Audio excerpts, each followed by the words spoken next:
प्रदेश आवास विकास परिषद की 274वीं बोर्ड बैठक आज संपन्न हो गई है।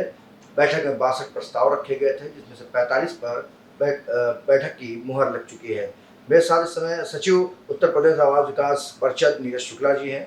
हम उनसे जानेंगे, सर आज 274वीं बोर्ड बैठक थी, 62 प्रस्ताव थे, 45 पास हुए। कई एक अहम प्रस्ताव थे जो से पास हुए, जैसे जो सेवानिवृत्त कई कर्मचारी थे, 50 से ज़्यादा कर्मचारी थे, उनके ऊपर कार्रवाई का प्रस्ताव पास हुआ है। क्या कहना चाहिए? देखिए, कुल 51 परिषद के ऐसे कर्मचारी थे जो विभिन्न जिलों में या फील्ड में काम करते हुए उनके खिलाफ विभागीय कार्रवाई शुरू करनी पड़ी कुछ अनियमितताओं के कारण, जिसमें सुपरिटेंडेंट इंजीनियर से लेकर लिपिक संवर्ग तक के अधिकारी थे।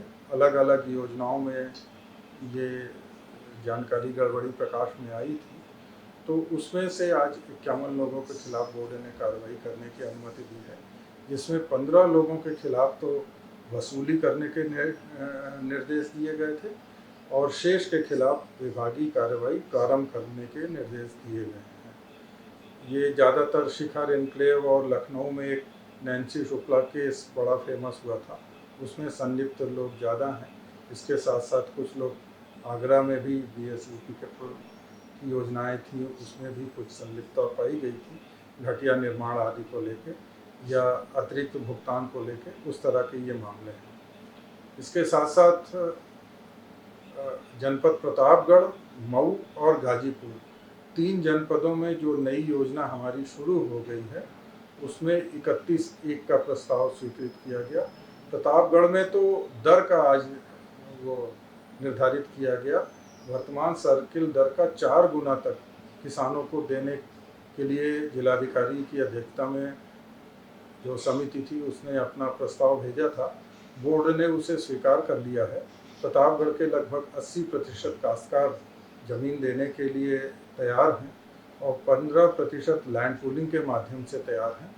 तो मेरा ख्याल है ये अगले सोमवार से वहाँ पे खरीद शुरू हो जाएगी और ये इसी जून जुलाई तक इस योजना को लॉन्च करने का प्लान है।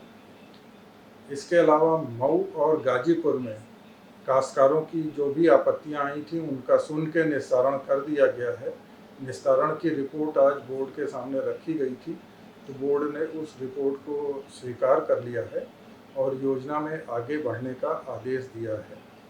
साथ ही साथ चित्रकूट और बांदा के साथ छोटे छोटे शहरों पे भी फोकस करना शुरू किया है आवास विकास परिषद। क्या माना जाए कि लखनऊ और जैसे बड़े महानगर हो रहे हैं, केवल वहीं तक चीज़ें सीमित रखना कहीं ना कहीं परिषद को पीछे धकेल रहा था, तो छोटे शहरों में भी आप तेजी से डिमांड बढ़ी है आवास की, तो वहाँ परिषद किस तरीके से देखता है कि जो जो पैराग्राफ है लोगों को आवास उपलब्ध कराने का, उसमें कितनी बढ़ोतरी होने वाली है?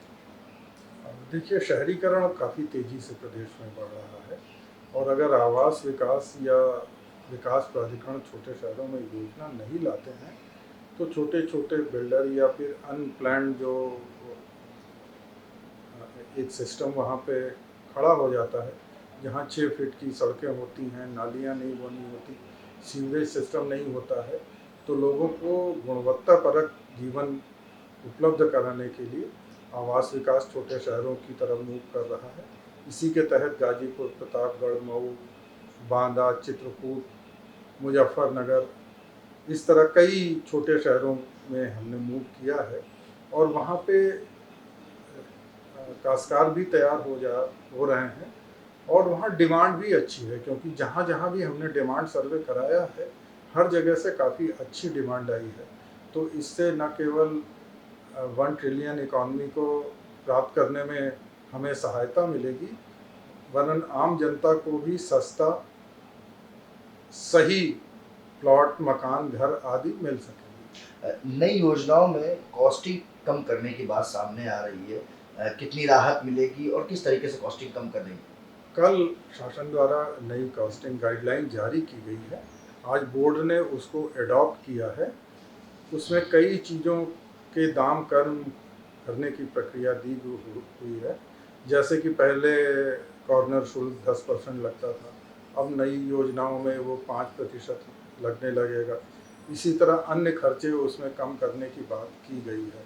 उसमें कई स्टेप बताए गए हैं, उसको बोर्ड ने एडॉप्ट कर लिया है और उसके अनुसार हम लोग कार्रवाई करेंगे। इससे निश्चित रूप से जनता को राहत होगी। अर्धसैनिक बलों को भी काफी छूट देने की बात बोर्ड बैठक में प्रस्ताव पास हुआ है, इस बात का क्या? अर्धसैनिक बलों के लिए उनके हेडक्वार्टर से लगातार ये मांग आ रही थी कि साहब सैनिक समय से अप्रोच नहीं कर पाते हैं तो वो छूट का लाभ नहीं उठा पाते हैं, या समय समय पे जो भी स्कीमें आती हैं उसकी उन्हें जानकारी नहीं हो पाती है, तो उनके लिए कुछ विशेष प्राविधान किए जाएं। आज बोर्ड ने ये किया है कि हमारे जो अनिस्तारित फ्लैट हैं, अगर 60 दिन में कोई भी व्यक्ति पूरा पैसा दे देता है तो उसे हम 15% की छूट दे रहे थे, और 90 दिन में दे देता है तो 10% की छूट दे रहे थे। आज बोर्ड ने 5%, इन छूट के अलावा 5% अतिरिक्त छूट सैनिक और अर्धसैनिक बलों को देने का निर्णय लिया है। साथ ही साथ यानी अब अगर वो 60 दिन में सैनिक पूरा पैसा दे देते हैं तो उन्हें 15 + 5 20%, 60 से 90 दिन में देते हैं तो 10 + 5 15%, और 60 से नहीं 90 से 120 दिन तक अगर वो पैसा देते हैं तो हम उन्हें 10% छूट देंगे। तो ये थे हमारे साथ सचिव आवास विकास परिषद उत्तर प्रदेश के यश शुक्ला जी, जिन्होंने बताया कि किस तरीके से आज की बोर्ड बैठक बेहद अहम रही। बोर्ड बैठक में जहां एक तरफ सैनिकों को भारी छूट का प्रस्ताव पास हुआ, वहीं दूसरी ओर छोटे जिलों में आवास उपलब्ध कराने को लेकर परिषद कितना संजीदा है, इसकी एक झलक भी देखने को मिली। राजधानी लखनऊ से कैमरा पर्सन साकेत के साथ मैं अथर्व रस्तोगी, दैनिक भास्कर के लिए। राजनीति हो या क्रिकेट, देश विदेश की ब्रेकिंग हो या आपके मोहल्ले की बड़ी खबर, सब मिलेगा एक ही ऐप में, सबसे तेज और भरोसेमंद। अभी डाउनलोड करें दैनिक भास्कर डिजिटल।